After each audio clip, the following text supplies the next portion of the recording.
One of my favorite foods is a roasted butternut squash. I bought this one at a local grocery store in town, but I've also grown them in my garden in the past.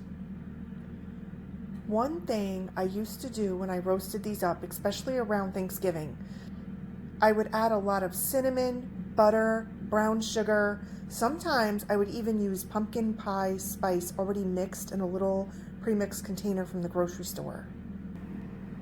To start, preheat your oven to 400 degrees.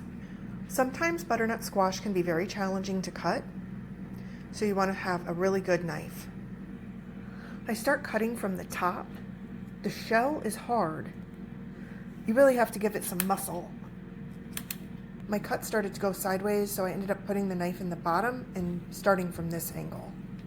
Once I did that, I was able to get through it easier. The most important thing here is just don't cut yourself. As soon as you're through it, it's easy sailing from here to get through the rest. I don't peel it, but I do wash it before cutting it. And as you can see, the middle of it contains seeds that you want to scoop out.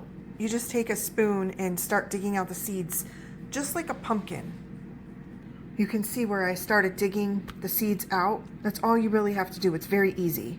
I can usually get away with an 8x8 brownie pan, but this butternut squash is just too long. I held my pan up to it just to see, and it was too long for the 8x8, so I'm going with a 13x9. I'm going to give the pan a good coating of olive oil.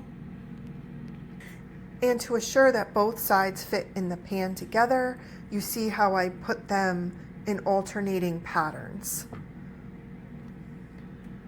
I'm also going to add just a tad of olive oil to the actual squash.